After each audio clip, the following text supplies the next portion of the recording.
The massive alien ship appeared over New York without warning. It simply blinked into existence, hanging in the sky like a steel mountain.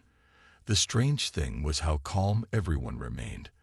There was no panic in the streets, no mass hysteria, just millions of phones pointed upward, recording what should have been humanity's first contact with alien life. But it wasn't first contact. Not really. Earth had known about the Federation for years. Inside the United Earth Defense Headquarters, General Rogers watched the alien ship through reinforced windows. His weathered face showed no emotion as he sipped his coffee. The room around him buzzed with quiet activity as military personnel monitored screens and communications. They had been preparing for this day for a long time. The Federation's ship was impressive, nearly 2 miles long and covered in what looked like golden scales. They clearly wanted to make an entrance, show off their power, make the primitive humans feel small and scared. "They're broadcasting, sir," announced Lieutenant Adams from her console. "Standard Federation first contact protocols." Rogers nodded. "Right on schedule. Let them think they've surprised us. Put them through." The main screen lit up with the image of the Federation ambassador. The alien was tall and elegant, with silvery skin and multiple eyes that shifted color as it spoke. Its translator converted its musical language into English. "People of Earth," it began, voice dripping with carefully practiced condescension. "We come as representatives of the Galactic Federation, bringing greetings to your developing world. We have watched your progress and decided you are ready for uplift into our civilized society." Rogers took another sip of coffee. The alien continued its speech, talking about benefits and opportunities, carefully dancing around words like subjugation and control. The general waited patiently. He knew what was coming next. "Of course," the ambassador said, "right on cue. Membership in the Federation requires certain sacrifices. Your military forces will need to be disbanded. Your industries will require oversight. Your resources will be managed for the greater good of all species." The alien paused, clearly expecting protests or panic. Instead, Rogers smiled. It wasn't a friendly smile. "That's an interesting proposal, Ambassador," he said, "but I'm afraid Earth must decline." The ambassador's eyes shifted to dark purple, a sign of annoyance, according to Earth's intelligence files. "This is not a proposal that can be declined. The Federation's decisions are final. Resistance would be unfortunate." Rogers set down his coffee cup. "Let me be clear, Ambassador. We're not refusing out of pride or fear. We're refusing because your Federation's uplift program is a thinly veiled conquest strategy that you've used on 17 other worlds. We've studied your patterns. We know your playbook. And we're not interested." The ambassador's eyes went completely black. Shock, perhaps, or rage. "How dare you?" "Furthermore," Rogers continued calmly, "we should inform you that Earth has had faster-than-light capabilities for over a decade. We've established colonies on 7 worlds. We have standing treaties with the Meridian Alliance and the free worlds of Antares, and we've been monitoring your Federation's activities for quite some time." The room had gone completely silent. On the screen, the ambassador seemed frozen. "But most importantly," Rogers said, standing up, "you should know that we've detected your fleet hiding behind Mars. The one you plan to use to pacify us if we resisted. Well, Ambassador, look behind you." The alien spun around in its command chair. Through the windows of its ship, it could see small lights blinking into existence. Dozens, then hundreds of them. Earth's cloaked defense fleet, dropping their camouflage one by one. "Those ships," Rogers explained, "have been there since before you arrived. You see, Ambassador, humanity learned something important during our own bloody history. The best way to prevent a war is to be so well prepared that no one dares to start one." The ambassador's translator seemed to be struggling with its increasingly agitated speech patterns. Rogers waited for it to calm down before delivering his final message. "So here are your options. You can leave Earth space immediately and inform your Federation that we're not interested in their offer, or you can try to force the issue. But I should warn you, humanity hasn't fought a real war in 50 years. Some would say we're due for one. Your choice, Ambassador. Choose wisely." The ambassador's eyes shifted rapidly through colors before settling on a sickly white. Without another word, the transmission cut off.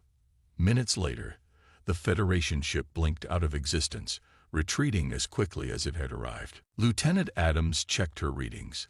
"Their fleet behind Mars is withdrawing too, sir."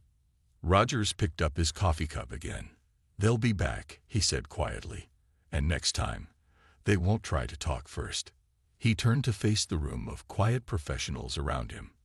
"Send word to all Earth forces and colonies. As of this moment, we are at war. God help the Federation. They have no idea what they've just started." In the Federation's Central Intelligence Hub, Analyst First Class Miller watched the holographic displays with growing concern. As a human who had been secretly working within the Federation for 3 years, he knew exactly what the data meant. The Federation, in its arrogance, had just made a terrible mistake. The alien analysts around him frantically processed information about Earth, trying to understand how they had missed so much. Reports flooded in from deep space probes and hidden observation posts. Each new piece of information made the situation worse. "This can't be right," muttered his supervisor, a tall creature with crystalline skin. "Their technological progression, it's impossible." The alien's crystalline surface flickered with patterns of distress as it studied the timeline of human advancement. Miller pretended to be equally surprised, but he knew the truth. The Federation had severely underestimated humanity's drive to advance. Where other species took thousands of years to progress from steam power to spaceflight, humans had done it in less than 3 centuries. An alarm blared through the facility. On the main screen, a Federation battle group reported contact with human forces near the Arcturus mining colony. Miller watched as the Federation commander demanded the humans surrender their illegal mining operation. The response came in the form of a new kind of weapon. The human ships launched what looked like simple missiles. The Federation ships easily blocked them with their energy shields, but instead of exploding, the missiles passed through the shields as if they weren't there. They attached to the Federation ships' hulls and simply waited. The Federation commander was laughing at the apparent failure when every ship in his battle group suddenly lost power. The missiles were actually quantum field generators that matched and canceled out the frequency of the Federation's power cores. It was an elegant solution to a problem that, according to Federation records, should have taken centuries to solve. How?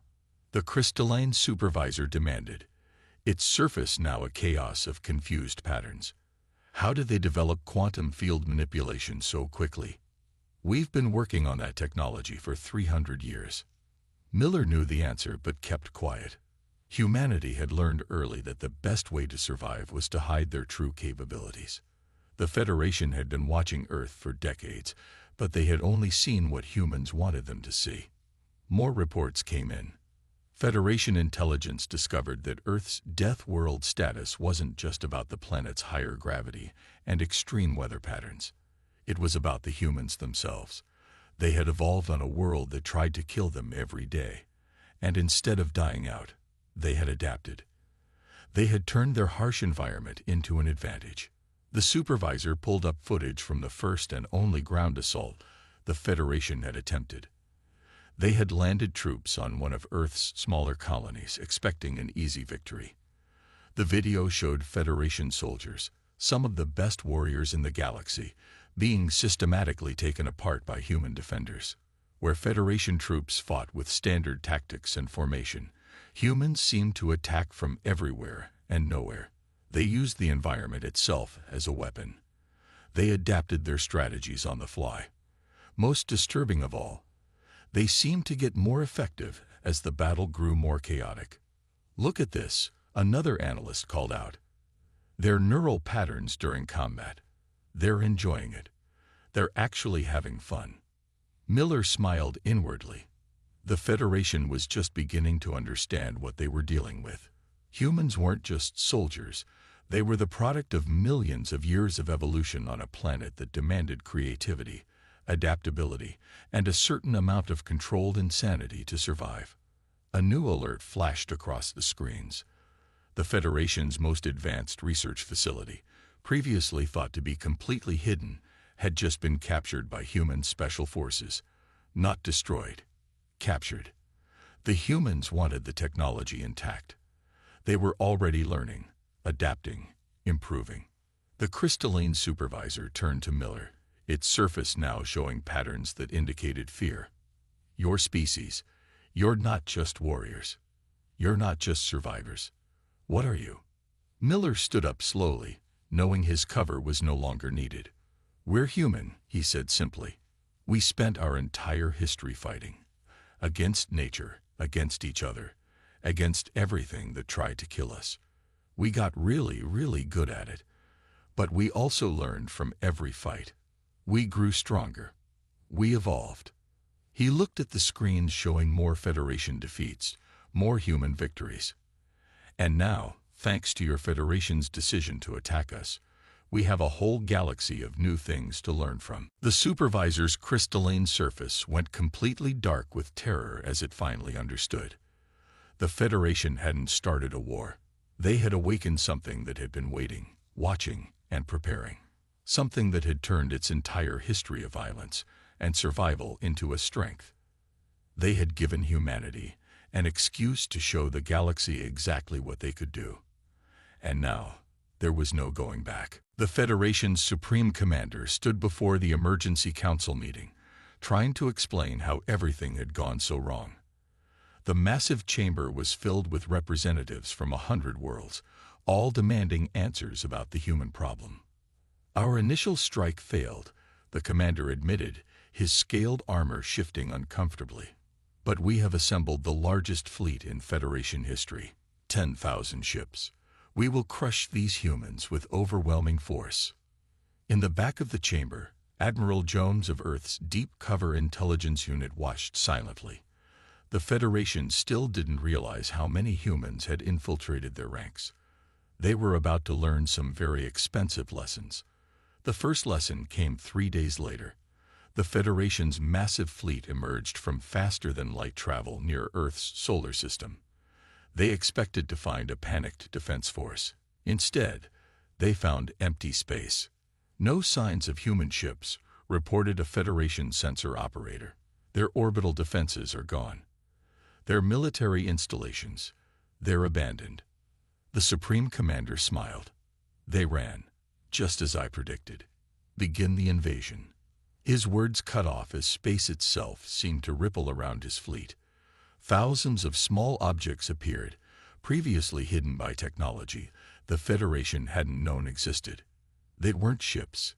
They were mines. But these weren't ordinary mines.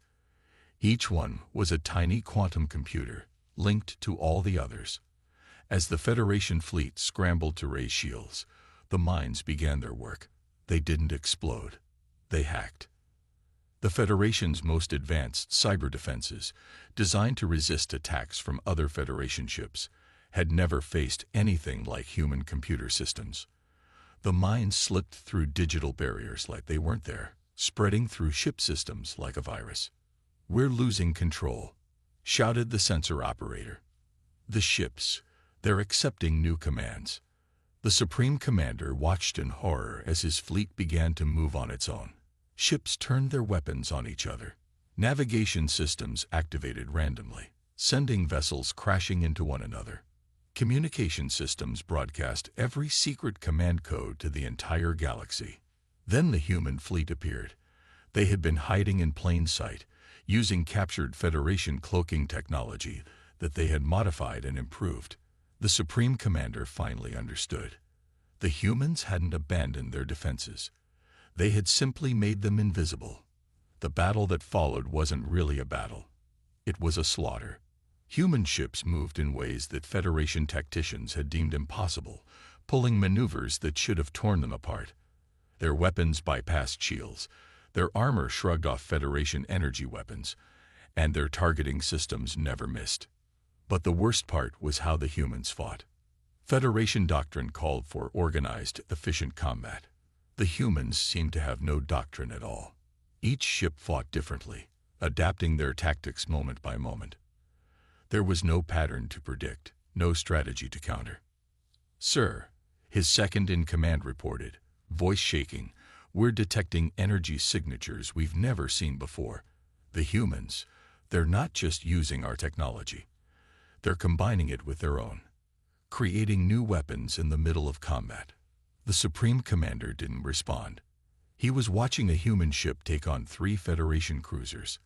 The human vessel was smaller, less heavily armed, and should have been destroyed in seconds. Instead, it was winning. Its crew had somehow figured out how to use their engines as weapons, creating localized gravity distortions that pulled the Federation ships apart. "Incoming transmission," announced the communication officer, from their commander. The screen lit up to show a human woman sitting calmly in a command chair. Behind her, her crew worked with practiced efficiency. None of them looked worried.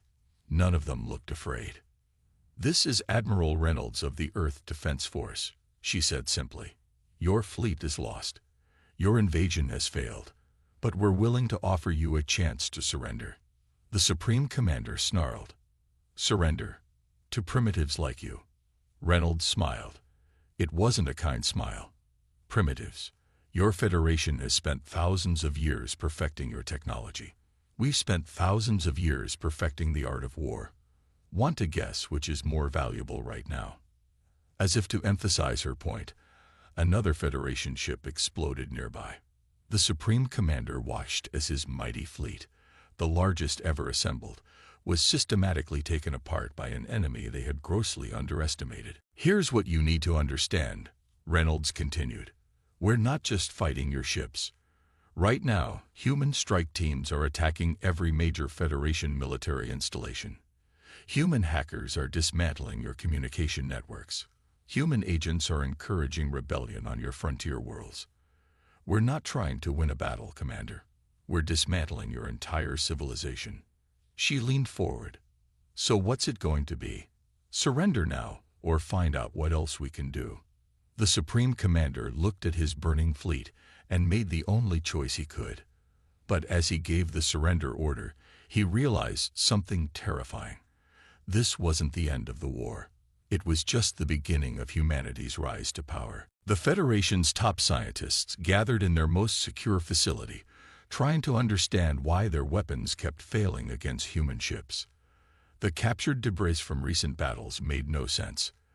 The humans were using technology that shouldn't work together, breaking rules of engineering that the Federation had thought were unbreakable. "Look at this," said the lead researcher, holding up a twisted piece of metal. "They've combined our shield technology with their primitive nuclear reactors. It shouldn't work. It can't work. But somehow, they made it work."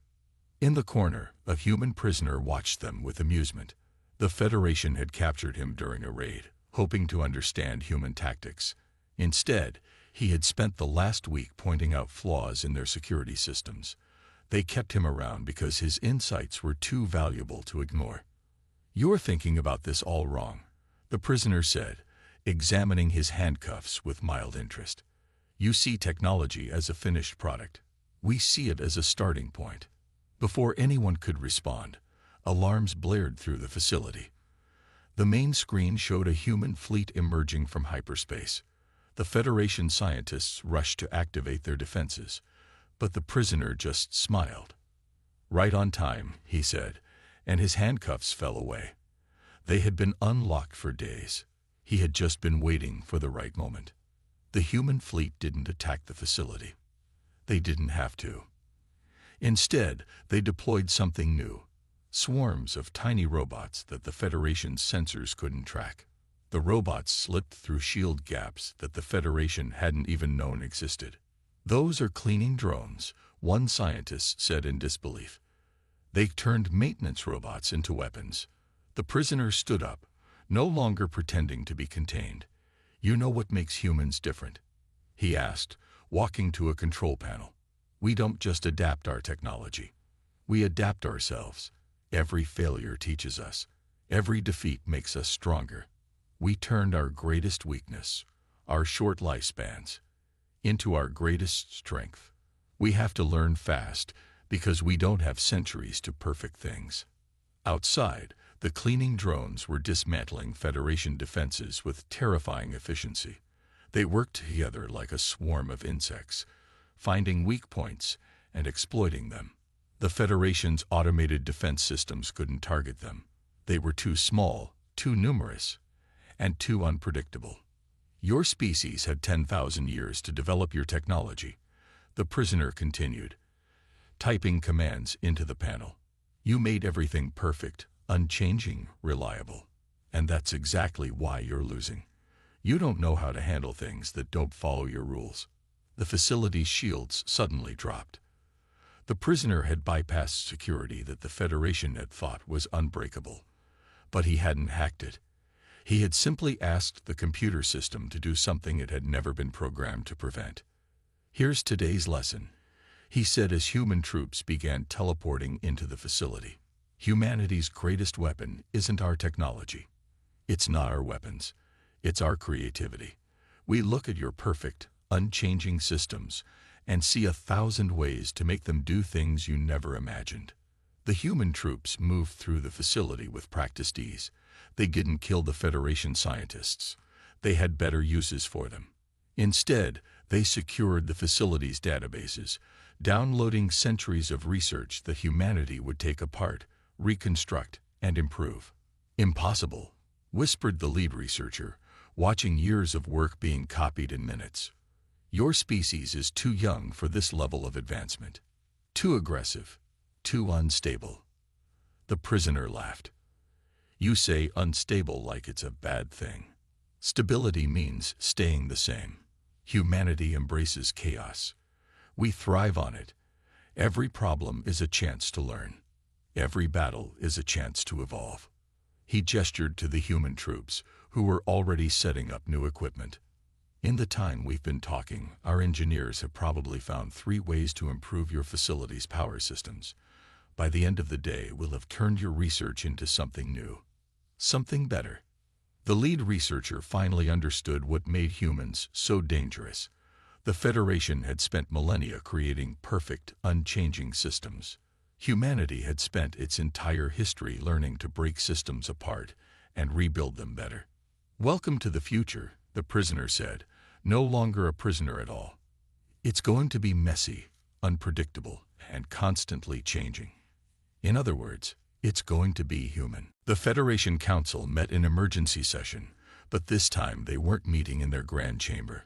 They were hiding in a bunker deep beneath their capital world's surface. Above them, human ships held position in high orbit, their weapons carefully aimed at key military targets. We've lost contact with another 3 systems, reported the defense minister, his holographic image flickering. The humans aren't just defeating our forces, they're converting them. Entire fleets are switching sides. The council leader, once proud and confident, now looked old and tired. How? How are they turning our own people against us? The answer came from an unexpected source.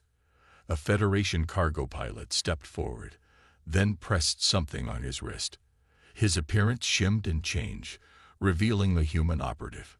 It's actually quite simple, the operative said, as Federation guards realized their weapons had been quietly disabled hours ago. We showed your people the truth. The Federation isn't protecting them. It's holding them back. On screens around the chamber, images began playing. They showed Federation worlds where human influences had already taken hold. Planets where centuries of stagnation had given way to rapid advancement. Species that had been locked into rigid castes, now exploring new possibilities. Your biggest mistake, the operative continued, wasn't starting a war with humanity. It was thinking that we would fight that war the way you expected. We don't just conquer. We change things. We make them better. More screens activated, showing Federation citizens embracing human innovations. Medical technologies that the Federation had restricted were now freely available. Transportation systems that had been carefully regulated were being upgraded and improved. Power sources that had been deemed too unstable were safely powering entire cities. Your Federation is built on control, the operative explained. Control of technology, control of advancement, control of ideas. But humans, we believe in chaos, in freedom, in letting people choose their own path. The council leader stood up, trying to maintain some dignity. And what happens when that chaos destroys everything we've built? When unrestricted advancement leads to disaster? The operative smiled.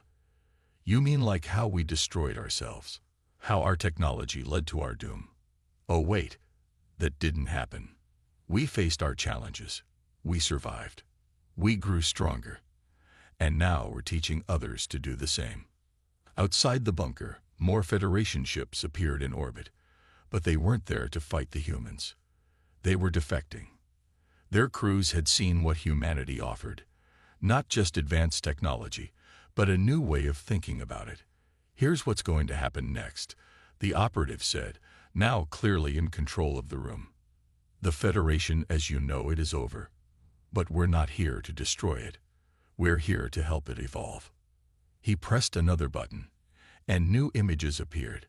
Plans for a new government structure, one that combined Federation stability with human innovation.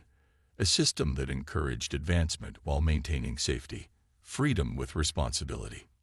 Your people are ready for change, he continued. They've seen what's possible. The only question is whether you'll be part of that change or be left behind by it. The council members looked at each other, centuries of certainty crumbling around them. On every screen, reports kept coming in. More worlds embracing human ideas. More fleets choosing evolution over stagnation. More people choosing a future that wasn't carefully controlled and regulated. And if we refuse? The council leader asked, already knowing the answer. The operative shrugged. Then you'll be irrelevant. Your people have already chosen. Right now, human teachers are showing Federation engineers how to improve their designs. Human doctors are sharing medical techniques you kept restricted. Human scientists are helping your researchers break through barriers you insisted couldn't be broken. He walked to the center of the chamber, looking at each council member in turn. The war is over. But this isn't a conquest. It's a revolution. Your people want to learn, to grow, to advance. All you have to decide is whether to help them or get out of their way. The council leader looked at the screens one last time. He saw Federation ships and human vessels working together, sharing technologies and ideas.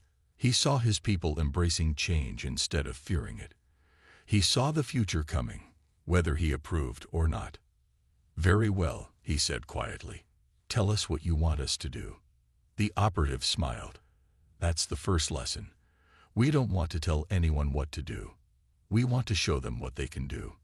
Welcome to humanity's way of thinking. Try to keep up. A month after the Federation Council's surrender, the galaxy was changing faster than anyone could have predicted. On a space station orbiting a neutral world, representatives from 30 different species gathered to watch something unprecedented. A Federation warship being taken apart and rebuilt by human engineers. The ship's captain, a former Federation commander named Wilson, had volunteered his vessel for the demonstration. He stood before the gathered crowd, explaining what they were seeing. The Federation built their ships to last centuries, he said, pointing to the massive vessel. Humans looked at it and asked why it needed to last centuries when they could build a better one in a year. Then they showed us how to do it. The observers watched in amazement as automated systems, guided by human and Federation engineers working together, dismantled the warship's outer hull. Underneath, new systems were being installed. Hybrid technology that combined Federation reliability with human innovation. But this isn't just about ships, Wilson continued. This is about everything. The humans aren't just changing our technology. They're changing how we think about it. In the crowd, a young Federation scientist raised her hand. But isn't this dangerous? All this rapid change? Wilson smiled. 3 months ago, I would have agreed with you. Then I saw my ship, which I thought was the most advanced in the Federation fleet, get taken apart by human weapons we didn't even understand. That's when I realized The really dangerous thing was thinking we had nothing left to learn. On the main screen, images from across the galaxy played. Federation worlds where centuries of careful development had given way to explosive growth. Species that had been bound by tradition, now reaching for the stars in new ways. The humans have a saying, Wilson said. The only constant is change. They don't just accept it, they embrace it. And now they're teaching us to do the same. A Federation general stood up angrily. They're destroying everything we built, everything we maintained for thousands of years. No, came a voice from the back. Everyone turned to see Admiral Reynolds walking into the room. The human commander who had led many of the decisive battles now moved through the crowd with casual confidence. We're not destroying anything, she said. We're showing you how to build something better. Yes, it's chaotic. Yes, it's sometimes messy. But look at the results. She gestured to the screens. Federation worlds were advancing faster than ever before. Diseases that had plagued species for generations were being cured. Energy crises that had seemed unsolvable were being overcome. Your Federation spent 10,000 years trying to control the galaxy, Reynolds continued, to keep everything stable and predictable. And what did that get you? Stagnation, fear of change, worlds that couldn't solve their own problems because they weren't allowed to try new solutions. She walked to the window, looking out at the partially dismantled warship. Humans don't believe in control. We believe in adaptation, in learning from failures, in trying new things, even if they might not work, because that's how you grow. That's how you survive. The crowd watched as the warship's new systems came online. Its power output was now 3 times higher than Federation standard. Its weapons were more accurate, its shields more efficient, its engines more powerful. This isn't just about military power, Reynolds said softly. This is about potential. Every species in this room has the capacity to do amazing things. The Federation just never let you try. She turned back to face them. That's what this war was really about. Not conquering you, but freeing you. Showing you what's possible when you stop being afraid of change. The Federation general who had objected earlier stood up again, but this time his voice was quieter. And what happens when it all goes wrong? When someone makes a mistake? Reynolds laughed. Then you learn from it and try again. That's the human way. We've made more mistakes than you can imagine. But each one taught us something. Each failure made us stronger. She looked around the room, meeting each being's eyes in turn. The war is over. The Federation as you knew it is finished. But this isn't an ending. It's a beginning. You're all about to find out what you're really capable of. Outside, the rebuilt warship's engines glowed with new power. It was a symbol of what was happening across the galaxy. The old being transformed into something new, something better. Something that combined the best of both worlds. The era of control was over. The age of innovation had begun, and the galaxy would never be the same. 1 year after the war began, Earth's original defensive fleet gathered again over New York. The same ships that had revealed themselves to the Federation ambassador now shone with new improvements, their hulls bearing the marks of battles won and technologies gained. General Rogers stood at the same window where he had first confronted the Federation, but this time he wasn't alone. Beside him stood representatives from every major species in the former Federation. They had come to Earth not as defeated enemies, but as eager students and partners. The Federation's 1,000-year reign of stability had given way to something new. An alliance of worlds united not by control, but by shared curiosity and drive to advance. I never thought I'd say this, said the former Federation Council leader, his translator now producing perfect English, but we owe humanity a debt of gratitude. You didn't just defeat us. You made us better. Rogers smiled, watching as ships from 24 worlds maneuvered in formation with Earth vessels. Former Federation crews now worked seamlessly with human officers, each learning from the other. That was always the plan, Rogers said, sipping his coffee. Some habits never changed. We knew we couldn't just win the war. We had to win the peace that came after. On screens around them, reports showed the changes spreading across the galaxy. Worlds that had been locked in static civilizations for centuries were now reaching for the stars. Species that had been bound by Federation restrictions were making breakthrough after breakthrough. But how did you know? Asked a Federation scientist. How did you know your way would work better than ours? Lieutenant Adams, now Admiral Adams, stepped forward with a data tablet. Because we tried it your way once, she said. Early in our history, we had governments that tried to control everything, to keep things stable and unchanging. They all failed. She pulled up historical images from Earth's past. Failed empires, fallen dictatorships, collapsed systems of control.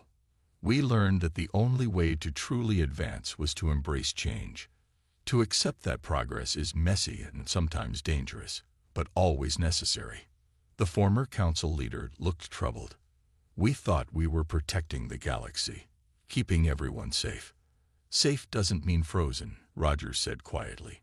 Real safety comes from being able to adapt, from learning to handle new challenges. That's why we won the war. Not because we were stronger, but because we were ready for anything. Through the window, they watched as a new ship emerged from Earth's orbital shipyards. It was unlike anything the galaxy had seen before, a perfect fusion of human innovation and Federation engineering. Its hull gleamed with adaptive materials that could repair themselves. Its engines pulsed with clean energy that defied old physics models. This is just the beginning, Adams said, gesturing to the ship. Together, we're going to push boundaries that neither of us could have crossed alone. The Federation had knowledge. We had drive. Combined, there's no limit to what we can achieve. The gathered representatives moved closer to the window, watching as more ships joined the formation. Each one represented a different world, a different species, but they all moved together in perfect harmony. And what about the next threat? Someone asked. What happens when we encounter something even humanity isn't ready for? Rogers laughed. That's the best part. We're never ready, but we're always preparing, always adapting, always learning. That's what makes us strong. He turned to face the group. The Federation tried to prevent wars by controlling everything. We prevent them by being so adaptable that no one can predict what we'll do next. And now, we've taught that same unpredictability to the entire galaxy. Outside, the new ship began its test flight, its systems performing beyond all projected limits. It was crewed by humans and former Federation species working together, each bringing their own strengths to the mission. 1 year ago, Rogers said, the Federation declared war on humanity because they thought we were primitive and dangerous. They were half right. We can be dangerous, but not because we're primitive, because we never stop evolving, never stop learning, never stop trying to be better than we are. He raised his coffee cup in a toast. To the future, may it always be uncertain, unpredictable, and full of possibilities.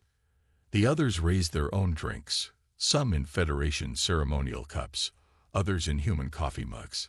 Together, they watched their united fleet soar against the stars, ready for whatever challenges the galaxy might bring next. The war was over. The real adventure was just beginning.